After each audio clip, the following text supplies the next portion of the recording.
Is with Linwood and Juanita, and we are going to be talking to Juanita and Linwood about Juanita when she played softball for Dundalk High School and also for her community of Turner Station. So, Juanita, what would you like to tell the Dundalk TV viewers about your experience playing softball? Oh, when I was playing, I had a great experience. We traveled, we won big trophies. I just had a ball. And I had a ball in school too. It was just fun to me back then. Okay, and you got all kinds of awards, and just recently there was a presentation here in the community, and they presented you with some awards. So, what kind of awards did you get? I played with the Untouchables. I got it from the Kevin Cans. I also played for Brown Travelers. They all from Kevin Cans. And I played for Scorpio. I played for different teams. Well, that's very exciting. And just how did it make you feel to be getting these awards? I was excited because, you play, back then you didn't think nobody even paid you any mind. You just played the sport. So when they come after 37 years with this, I was really astonished. I couldn't believe it myself. Okay, and what position did you play? I played third base. And how were the teams? Teams were good. We was an all black team. We played, white teams, all black teams. And not only did you play in your community, but I had mentioned that you played for your school. So, and that was Dundalk High School. Right. And the book's a little bit there. So, would you like to hold up the? Oops, I didn't know that wasn't connected. Okay.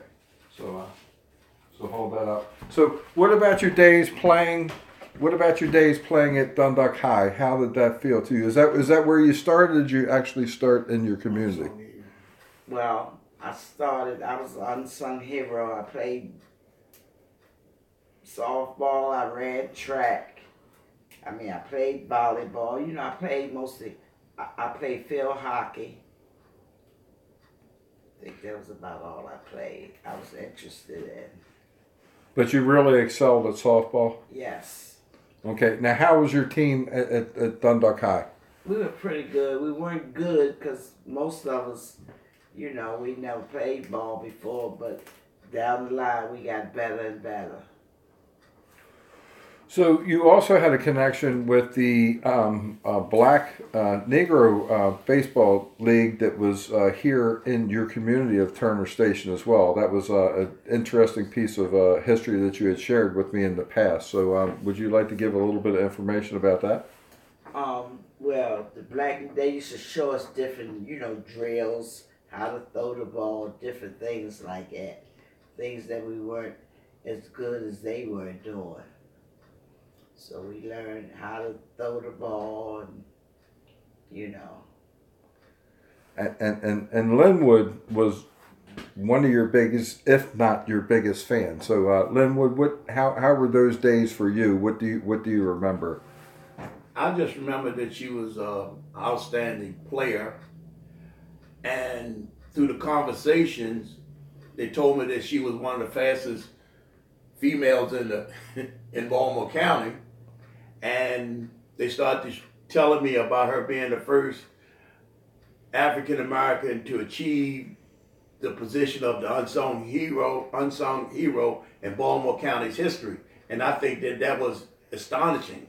And then when they went on to tell me that she had broke a couple of records running, like the 50-yard dash, she broke the old record. It was 6'8". She did it 6'6". And once I start to understand that sports was all that she was about, I had to keep a good car. I had to have patience because she played on all these teams. And she played on so many teams that sometimes I forgot what the schedule was, and she had to call and remind me. But also she taught me things through baseball, how to handle life. I've seen when she played in some areas that was really controversial. She stayed focused. The women stayed focused. Although there was name calling and trash thrown at them, they still played ball. And I learned that if they can do that on the ball field, I can do that every day in life. It all depends on if you got confidence and if you got self-esteem. Also, you know, she has always been a giver. Even when she was pregnant, you know, she kept playing ball. And I said, you can't. She said, I'll play until a baby's delivered. But fortunately, the coaches told her that she couldn't play anymore, and she did that. But the thing that really is outstanding about this, had not Miss Speed came to her a couple months ago, all these buried treasures would have stayed wherever she put them at. She never talked about her playing baseball until Miss Speed and the Henrietta Lacks group came together, and Miss Speed started to ask me questions, and I've never seen my wife cry before. I've seen her cry like at funerals, but she was with Miss Speed and it just flowing. She said, Miss Speed, I never thought anybody would ever ask me about what I ever done. And I think that's incredible. I just think that when you got a person of this magnitude, there's 35 or 40 other women in this neighborhood that did just as much as she did. But they go unrecognized, maybe because they live in a man's world, so to speak. But I think that through the efforts of the Henrietta Lacks and Baltimore County, maybe these women will get recognized. Maybe they will set aside to have a bigger ceremony for them, because it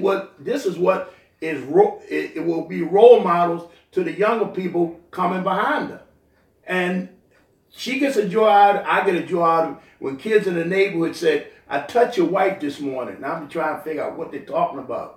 They said, well, we see her picture and her trophy up at Dundalk, and we touch it, and we tell other kids, that's Miss Nita.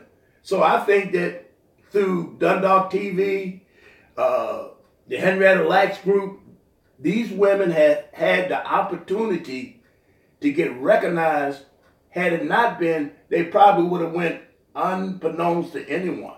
So I thank my wife, I thank Miss Speed, and I thank the people that thought enough of. You're talking about over 100-some women that was unknown in a black community.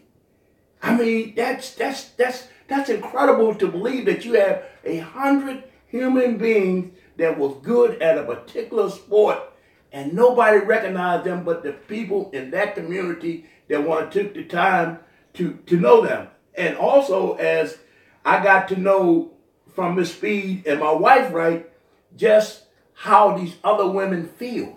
They feel like this day would never come. They came from across the country to come back just to come to a ceremony. And I think that that's fantastic. I think that these are the kind of people that we need to expedite to the younger generation to show that there's other things in life besides violence, drugs,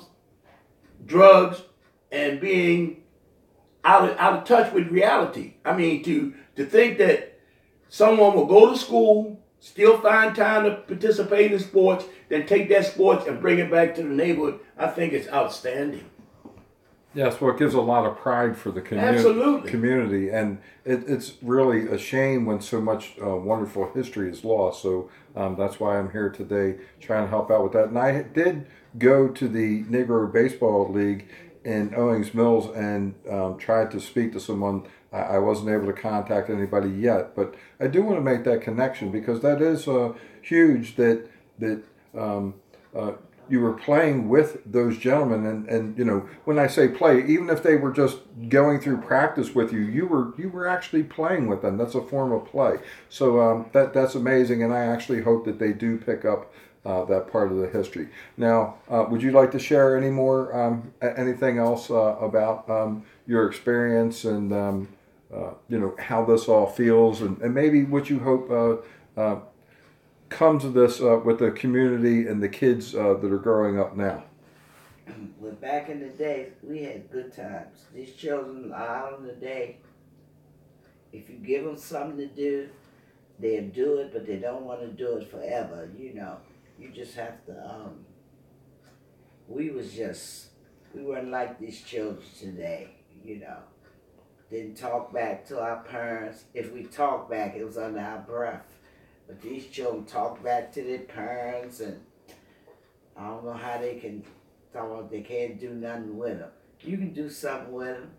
You know, I work for Baltimore County Recs and Parks. I have all kind of children come my way. And I try to tell them, I say, you can, if you know, you come in this building, it's a certain way you have to act. If you can't act that way, the same doors you came in, you can go right back out. I said, we can't have you turn up the building. The building is for y'all. So. Well, let me ask one other question. Who was your coach in Turner Station, and what did he mean to you? Herbert Sewell, he was my friend. He was my buddy. But he was tough. You was late, you had to run the whole ball field about 3 times. If you was late for practice, he didn't play that. So, you know, I was always on time. I ain't want to run. I guess I've been late maybe once. Run around no ball field when you got to do enough running, practicing ball. He's deceased, but he was our coach. He was good. Now, how was it to have Linwood coming and supporting you the way that he was when you were playing? It was a good feeling. I think we were married by then, but still it was a good feeling because he always understood. He always took me where I had to go. When I had children, I'd bring them to practice, and you know, it'd be so many people out there. I know so many people. They're watching for me. They sit and watch my baby for me till I finish practice, or he'll come and get him when he got off from work. So it worked out good for me. You know, it's something else that's just missing from this interview. Yes, these women played ball in Turners. Yes, they were good, but they captured some of the biggest awards that you could capture in softball. They became the Maryland State Black Eye Susie Award Trophy. That's the highest trophy you can get with softball. They also ran a 2-year undefeated record. They have been to play, and they captured the trophy up in York, Pennsylvania. They went to New York City and New York City and won tournament, but they went to the World Series of softball in Detroit in 1974. I just think that was great for some local young ladies to get a chance to venture across the United States to play with the best of the best of the best of what they do. Although they wasn't the champions, but I think just the experience of playing all those different teams across the United States and coming in second place is something that should be recorded. And it should be in these Hall of Fames that's in this local area. It should be in the Turner Station History Center. It should be up in Dundalk. But I guess sooner or later, these girls, or these young ladies, right, will probably come up to the standards of the conservation team and the History Center to really have a big affair to acknowledge these young ladies, because this is not an easy attainment between balancing between being mothers, being sisters, being daughters, and they still play the sports that they love. And for all the people that gave to them to make sure that they went. I mean, like when it came for them to travel, the community paid for it. The different businesses. We don't have any businesses in Turner Station now that can support the endeavors of our children. We got to get back to getting some business to come back to us so we can continue on with these sports. This is a community thing here. She's just an individual, but without the support of the community, she couldn't attain any of this. So it's heartfelt, and I just feel great to be her husband, and people adore her so much for being the sports person that she is. Now let me ask, how did it feel to have all your friends back together at one place for the ceremony. That was a good feeling because some of them, they live Georgia, different places. I couldn't even get in a lot of them, I don't know where they at. But somehow they got the word. And some of them are deceased, now. And I want to talk just a little bit more about, and whatever you want to share. I mean, I'm not trying to limit you by any means. But the Negro Baseball Men's League, please share that history, what you can about that. Any of the players that you knew, any of the players that you spoke to, and what they were like. You want me to name someone for you? Yeah, okay. Tommy Humble. You had Biggie Williams. You had Osceola Smith. You had Sonny Nose. And you had a couple other, Leon Day used to come down here. It was a couple of them, they stayed connected. And through the love of the Negro League, when it came to these young children playing baseball right, not only did some of them coach them, but some of them gave money to take them to their next step. And I just think that, as people say, that history is only good as the people that want to remember it. If we don't remember that these Negro players were here, who else going to say it? I think most of them came here because of Dr. Thomas, because Dr. Thomas imported most of them. Most of them were from Texas and Tennessee and Georgia, and they all came here. And fortunately, they all went to work down Bethlehem Steel, so they kind of had a chance to play ball and make a living. But I knew Osceola Smith because he worked with me and he was a foreman. I remember Biggie Williams. I remember Sonny Nose. I remember Tommy Humble. Because to the world, they were Negro baseball players, but to us, they were just our neighbors. And it was only after somebody dug into them to talk about it, because it was so hurting to know that they were qualified to play in the National League, and the National League never accepted them, and it was a hard task, but they never gave up the love of baseball, because one of the fields down here is named Osceola Smith Field. So hopefully Baltimore County will put a new sign up there, because the one that's up there now is weather beaten. But it was just great knowing that history was among us, and most of the people in Turner Station never let it die. So we got to keep recording it. We got to keep talking about it to make it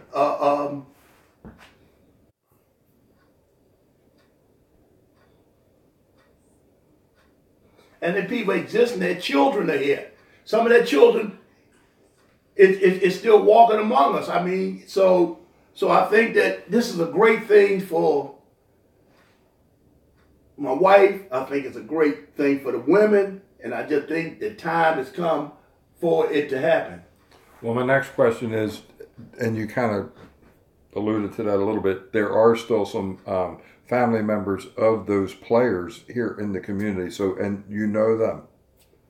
Absolutely. Okay, great. Well, that's we're going to have to get people together. We're going to have to get everybody together. The women, along with the survivors of I shouldn't say survivors, but the family members, I should say, the family members of those gentlemen. And I think we should do something together. And I would like to work with you on that if you're interested.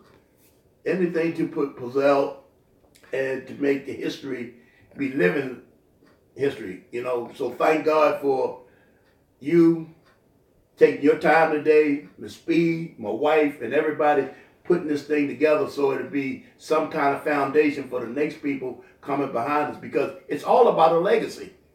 Well, it's all about a legacy. This is an amazing part of our history here, not only Turner Station, but Dundalk, Baltimore County, Maryland as well. And let's bring Miss Speed in. Miss Speed, thank you very much for bringing me together with these lovely people, and for all the work that you do in the community. And what does this mean to you, the conversation and what we're doing here, what we did here today, and also what we, moving forward, what we hope to do? and intend to do. Oh, thank you so much. And I always have to give God the prompts, because without him, none of this would have been able to happen. And I came to this historic community in the 60s when I met my husband, and he was an oral historian, John Emmett Speed Jr. And there is so much history here at that time that I say, well, why isn't it being recorded? And after he transitioned in 1978, there was not any of this done. And I felt that we have to get this recorded. And we've been working on this over 20 years. And we do intend to have a next step, not only for the softball team of the ladies, but we've contacted the men that played baseball too. So we are going to combine. Okay, great. And do report on it. And June Howard is spearheading it for the men. Wonderful. For us to do a larger combined effort to make this history known all over the world. And I wanted Mr. Jackson to tell us about the lights, how we got the lights on the Osceola. Oh yes, that was that. I did. He shared that story Right. when we talked last time. Yes. So yes. Would you please share that story, Linwood? Well, the Untouchables were unbeatable, and they had an undefeated record, and they went to play West Inverness, and they beat West Inverness, and West Inverness largely complained saying that they were disorderly, they was unsportsmanlike, so the Turner Station Recreation Council suspended them. They didn't suspend West Inverness, they suspended their own home team, and so they went on to play, and they started traveling around these counties. Mm-hmm. And as they played around these counties, they still became unbeatable. So it was some of the executives in Howard County and Harford County, and asked the young ladies, would they mind come playing for them? And they said, no. If we can't play for Turner Station, we're not going to play for anybody. So eventually, the county executive, Ted Vanatulis, heard about these women. So he came to Turner Station to have a discussion with them. And God rest his soul, it was Dunbar Brooks, Osceola Smith, Mr. Barnett, Mr. Butler, and a few of them. And they came to the young ladies and asked them, would they come back to play ball in Turner Station? They told them no, because of the way they were treated by the Turner Station Recreation Council and Baltimore County Recs and Parks, period. So the county executive said, well, what would it take? And they said, we just didn't want to play. So the county executive said, look, I have a problem, and y'all can help me with this problem. The problem is that I need to move some funds from Turner Station to a place called Pot Springs, wherever Pot Springs is. And the people said no. So they agreed that, okay, we're going to move this money, but we're going to give you the money back after the election. So the girls really didn't want to go for it, but they said, okay then. And they said, well, if you're going to take our money, it's something else we want. And he said, we want lights on our field down in Fleming. Well, the county executive said, no, I can't do that, because then you'll be the only one around in the area to have lights on. So they said, well, if we don't get the lights, we don't come back to play. So the county executive walked away, went to his car, and he came back and said, look, this is putting me in a tough situation. And the girl said, if we don't get the lights, we're not going to play. So the county agreed to put the lights in for them. And the girls told him, said, and by the way, Mr. Brooks here like to play tennis. So give him some tennis courts. And that's why you got the lights on the field down there and the tennis courts down there. Other people are going to try to spin on that, right? But these young ladies were witnesses to the county executive coming down here. Now, some of the people you may get the answer back that didn't happen wasn't part of this. So I just thought that was remarkable, and it's not nothing down on that field to commemorate what them young ladies did. You know, they remind me so much of the students that came to D.C. Mm-hmm. They, at their age, knew that there was a voice to be reckoned with. Mm-hmm. And that's not down there. Nobody knows about this. I mean, Ted Vanatulis know about it. Herbie Sewell, and most of the people that was negotiating for this community, they long gone. The only people know is the young ladies that played the ball. Now it's going to be other people that tell you that Baltimore County was going to put the lights down anyhow, but we know better.